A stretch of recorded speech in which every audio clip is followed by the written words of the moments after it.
episodio número 25. Muy buenas tardes, te damos la bienvenida a un nuevo episodio de la serie Revelando los secretos del Apocalipsis. Hoy es un día hermoso y qué bendición poder tener la oportunidad de disfrutarlo.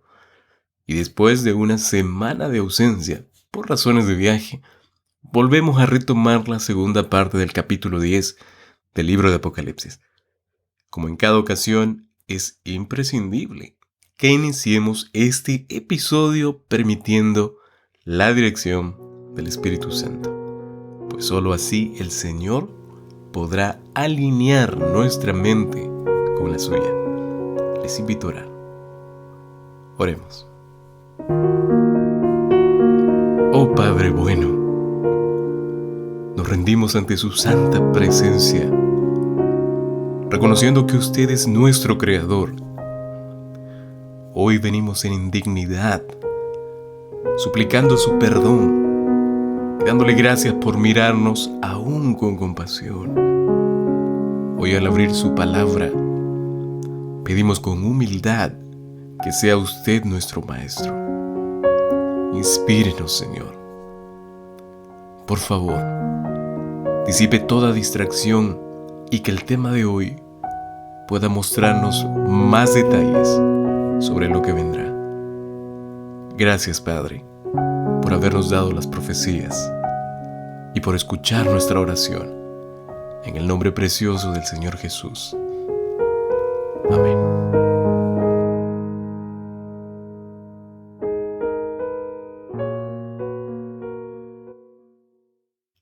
Siguiendo el solemne anuncio del ángel en Apocalipsis capítulo 10, versículos 5 al 7, la atención ahora pasa por el profeta mismo.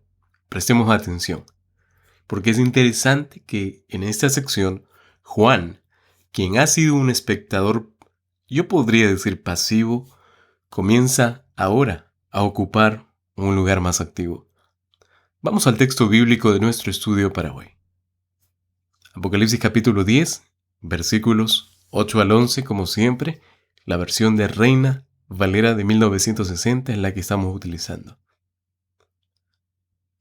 La voz que oí del cielo habló otra vez conmigo y dijo: Ve y toma el librito que está abierto en la mano del ángel que está en pie sobre el mar y sobre la tierra. Y fui al ángel, diciéndole que me diese el librito. Y él me dijo: Toma y cómelo, y te amargará el vientre, pero en tu boca será dulce como la miel. Entonces tomé el librito de la mano del ángel, y lo comí, y era dulce en mi boca como miel.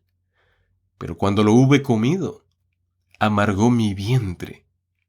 Y él me dijo: es necesario que profetices otra vez sobre muchos pueblos, naciones, lenguas y reyes. Apocalipsis 10, 8 al 11. Noten que la misma voz del cielo que ordenó a Juan anteriormente que se guiara el mensaje de los 7 truenos en el versículo 4 del mismo capítulo, ahora le instruye a él mismo a tomar el librito de la mano del ángel. Cuando Juan lo hace, el ángel inmediatamente le dice además que coma del rollo. Y esto es algo muy interesante. Tal vez a nuestra mente puede venir la idea de que Juan realmente o de forma literal comió el rollo. Pero vamos a ver lo que la interpretación nos quiere decir. Ahora, antes de que Juan pudiera comunicar el mensaje que Dios le había comisionado a predicar, tenía que asimilarlo completamente. Es que nadie puede replicar un mensaje sin antes haberlo entendido. No lo intenten, porque aquí el fenómeno del famoso teléfono malogrado va a suceder. En el caso del profeta, cuando lo entendiese, y me refiero al mensaje, solo entonces podría proclamar el mensaje con plena convicción. Y eso es algo que tenemos que prestar mucha atención. Para poder transmitir un mensaje, primero debe entenderse claramente de forma personal. El rollo en la boca de Juan, dice el texto bíblico, es dulce como la miel. pero es amargo en su estómago, como el ángel le había dicho que sería. Esta dulzura del mensaje de la palabra dada por Dios es un concepto recurrente en la Biblia. Decir que la Biblia es un libro que no muestra esperanza para todos es algo totalmente incongruente. Al leer la Biblia, lo único que la Biblia expresa de manera personal es dulzura, es ternura, es compasión, es misericordia. Aquel que lea la Biblia, la tome en las manos y vea que no hay tal vez esa esperanza que todo el mundo necesita. Es simplemente una idea que no encaja con el plan de Dios. Volviendo a la idea, ir a la Escritura es interesante, pero al ir a ella vemos innumerables muestras de dulzura. Por ejemplo, para el salmista, los juicios de Dios son dulces, más que miel. Y que la que destila del panal, dice Salmo capítulo 19, versículo 10. Cuán dulces son a mi paladar tus palabras, más que la miel a mi boca. Salmo 119, 103. El profeta Jeremías de igual forma exclamó lo siguiente: fueron halladas tus palabras, y yo las comí. Y tu palabra me fue por gozo y por alegría de mi corazón. Jeremías capítulo 15, versículo 16. De un modo similar, el rollo que comió Ezequiel fue en su boca dulce como miel. Ezequiel capítulo 3, versículo 3. Cuando se recibe la palabra de Dios, mis amados, es dulce, da gozo, deleita el corazón. Porque cada vez que tomamos la palabra de Dios, siempre es la intención del Espíritu Santo brindar no solamente verdad, sino también alegría, gozo. Y uno se siente diferente cuando lee la Escritura. Y es interesante que el Espíritu Santo está interesado en llegar a nuestro corazón. Qué precioso, ¿verdad? Muy bien. A menudo la palabra de Dios llega a ser amarga para el mensajero de Dios. Y esta es una expresión interesante para analizar. Porque de alguna manera se puede experimentar chascos al compartir, al proclamar, al compartir, al proclamar, al expresar el mensaje a otros. Hay muchos misioneros, muchos predicadores que han experimentado este tipo de chascos. Pues la aceptación de este mismo mensaje puede ser bien recibido por algunos, pero totalmente ignorado o rechazado por la mayoría. Después de la experiencia agridulce, comisionan a Juan a profetizar otra vez con respecto a muchos pueblos y naciones y lenguas, y además dice, y reyes. Aquí vemos que el contenido de rollo llega a ser una revelación profética, dada a este profeta que tenía que comunicarlo al pueblo de Dios. Y aquí me pongo a pensar, ¿cuánta responsabilidad existe sobre un simple hombre? Amados, ser profeta no era un juego. Ser profeta era, es y será un privilegio, pues quien designa a los profetas es Dios. En este escenario pareciera que Juan pensó que su ministerio ya había concluido, pues al leer el texto nos damos cuenta que esperaba una inmediata conclusión de la historia de la tierra con el toque de la séptima trompeta. Por eso leemos allí que él creía que el misterio de Dios estaba completamente terminado. Sin embargo, se le dice que todavía no es el fin. Hay una demora en la venida del Señor Jesús. Antes que venga el fin, habrá un profetizar final, es decir, un mensaje final, una proclamación del mensaje eterno del Evangelio en el instante final, antes de que todo acabe en esta tierra. Apocalipsis 14, lo vamos a ver allí en los versículos 6 al 12. Y este profetizar llegará a muchos pueblos, naciones, lenguas y reyes, es decir, tiene un alcance mundial en su amplitud. El mensaje de Dios llegará a muchos lugares en este planeta Tierra. Yo diría a todo lugar, y todo lugar habrá sido evangelizado antes de la venida del Señor Jesús. Pero no todos aquellos que son parte que viven en esta tierra habrán aceptado el mensaje que de alguna forma llegó a ellos. Mis amados, la diseminación de este mensaje se realizará en cada rincón de esta tierra, de la que tú y yo compartimos. Tal comprensión está apoyada en Apocalipsis 14, versículo 6, en el que Juan ve en visión a un ángel, y dice el texto bíblico de Apocalipsis capítulo 14, versículo 6. Vi volar por en medio del cielo a otro ángel, que tenía el evangelio eterno para predicarlo a los moradores de la tierra, a toda nación, tribu, lengua y pueblo. Apocalipsis capítulo 14, versículo 6. Amados, el concepto de profetizar con respecto a las naciones nos recuerda el sermón del Señor Jesucristo acerca del tiempo del fin, en aquel lugar llamado el Monte de los Olivos. Mateo capítulo 24, versículo 14, dice lo siguiente: y será predicado este evangelio del reino en todo el mundo, para testimonio de todas las naciones, y entonces vendrá el fin.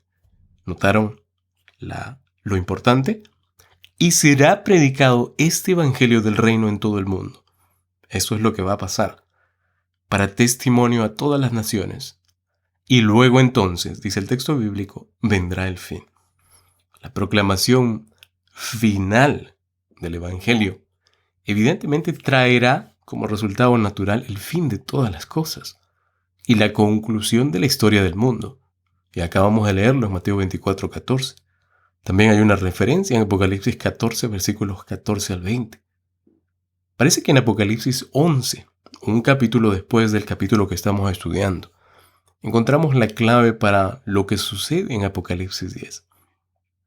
Es evidente que en la experiencia, en esta visión agridulce de Juan, este tiene la intención de explicar en una presentación más o menos simbólica lo que el pueblo de Dios atravesará en los días finales, lo que el pueblo de Dios va a experimentar al cumplir la tarea de predicar el evangelio al mundo en los últimos días.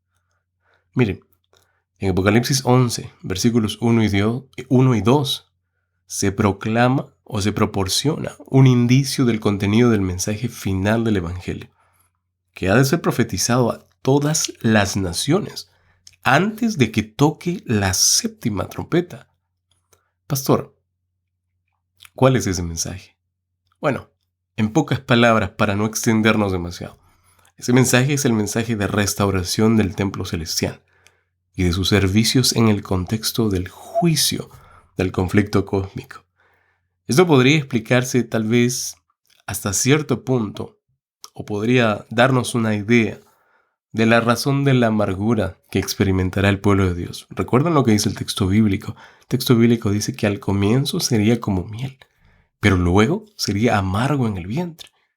Entonces, al ir a Apocalipsis 11, versículos 3 al 14, pareciera verse una imagen de la amarga experiencia del pueblo de Dios en la proclamación del mensaje final de este evangelio y la presentación simbólica de estos dos personajes que la Biblia los llama los dos testigos, que profetizan, dice aquí, a los que moran sobre la tierra.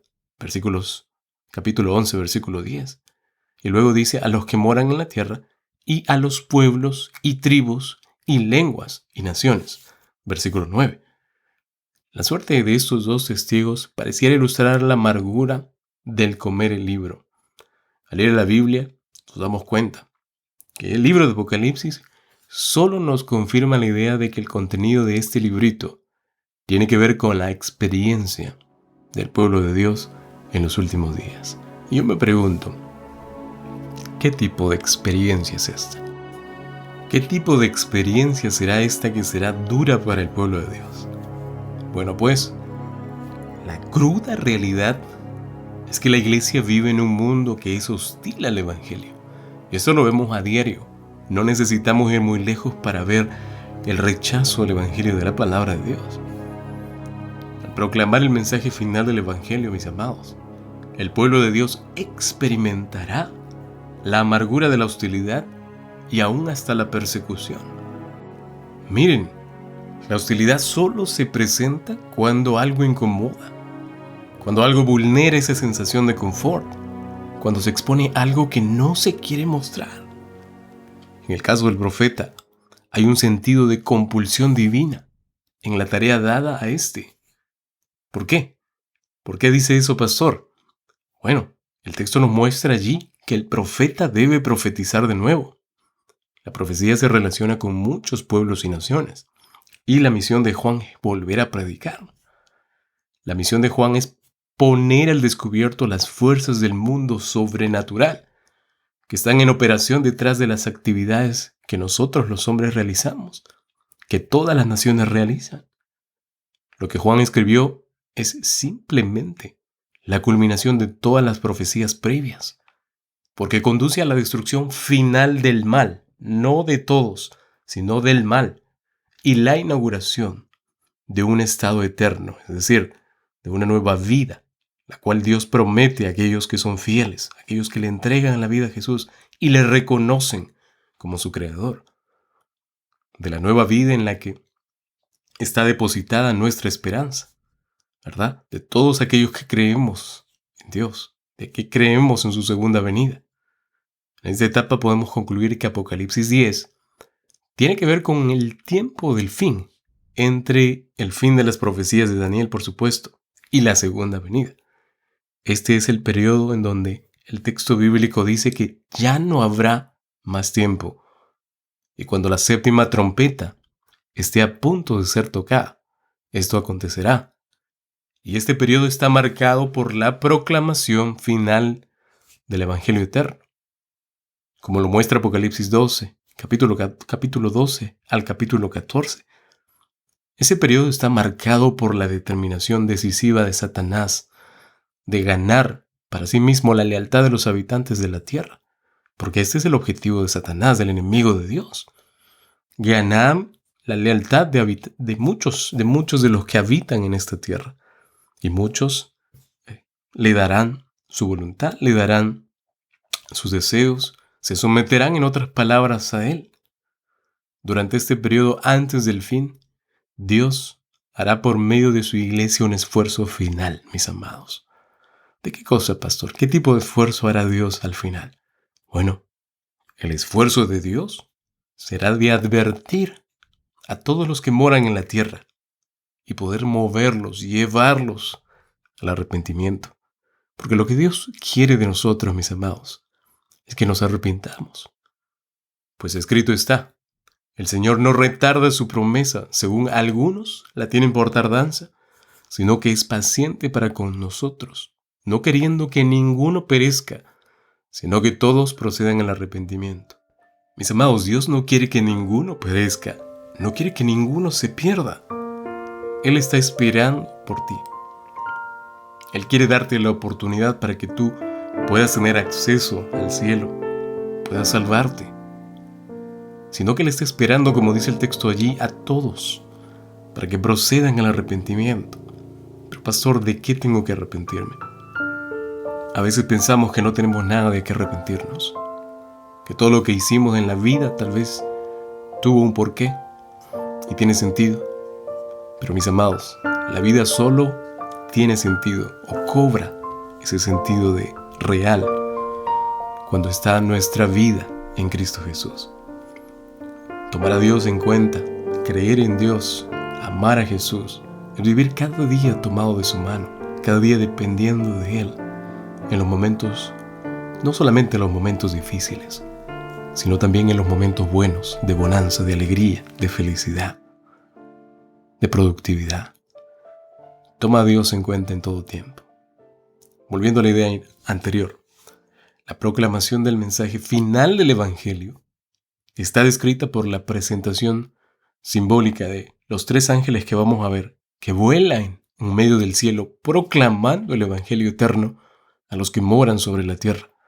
Apocalipsis 14, versículos 6 al 12. Para ir concluyendo y cerrando el capítulo 10. La cadena de transmisión de la revelación divina de Dios por medio de Juan, el profeta, a la iglesia, ha concluido. Y con el libro de Apocalipsis, después de recibir el rollo abierto, vemos cómo Juan fue comisionado a comunicar su mensaje, las cosas que él vio en visiones, desde el capítulo 1 a los pueblos, como la palabra profética. Todo el propósito de la revelación divina, amados, es mostrar a sus siervos las cosas que deben suceder pronto, como lo dice el libro de Apocalipsis. Y en otras palabras, preparar al pueblo de Dios a comprender el propósito de Dios para ellos, para sus vidas, cuando la historia se acerca a su fin. La historia nos muestra que siempre ha sido una tentación para muchos querer saber las cosas que Dios nunca tuvo la intención de revelarnos.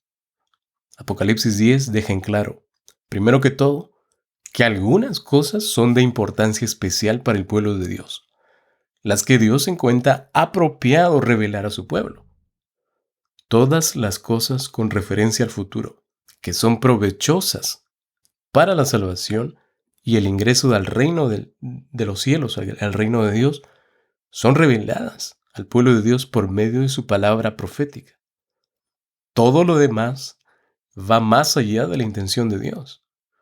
Nosotros los seres humanos somos incapaces de adentrarnos en los secretos que Dios ha reservado para sí mismo. Bien lo dijo Deuteronomio capítulo 29, versículo 29.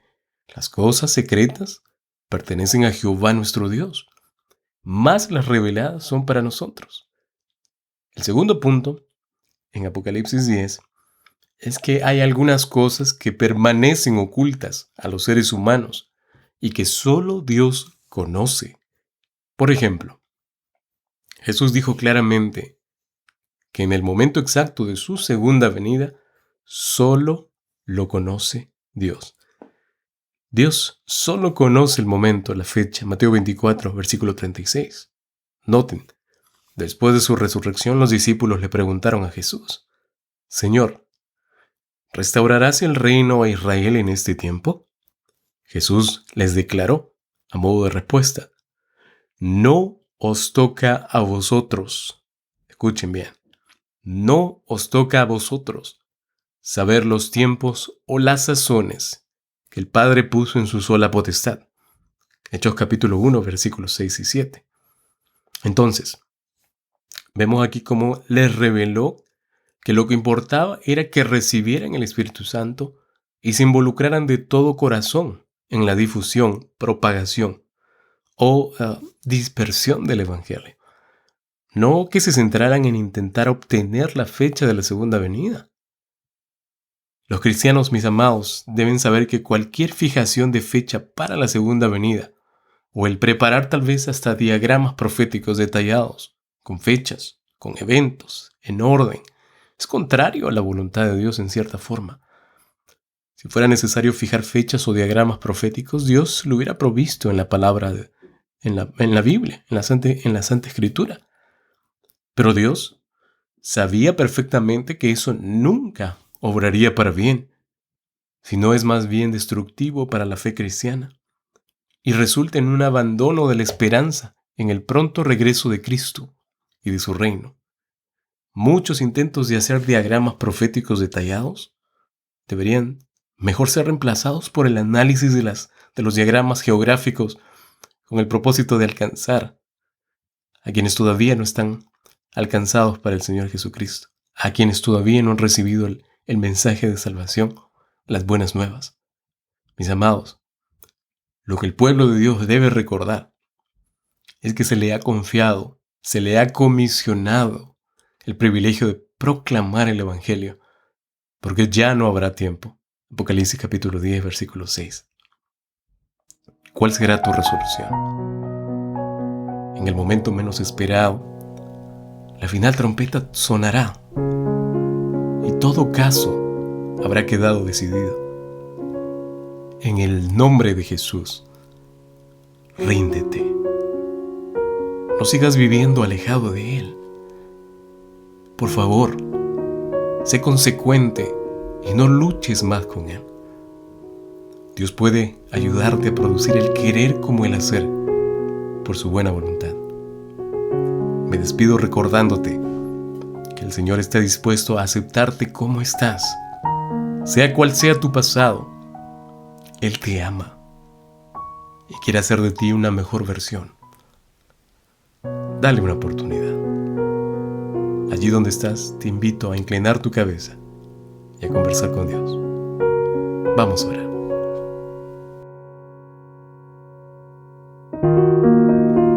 Padre, tómenos. Por nosotros mismos no podemos hacer nada, Señor, pues solo usted obra los milagros en la vida de quienes voluntariamente lo aceptan. Por eso en esta tarde clamamos a usted para que mueva a decisión a cada persona que está aún en el valle de la duda. No permita, Padre, que se pierdan. Extienda su misericordia, Señor. Por favor, aún hay gente preciosa que necesita de usted. En esta tarde oramos por ellos, pues se lo pedimos en el nombre precioso de Cristo Jesús.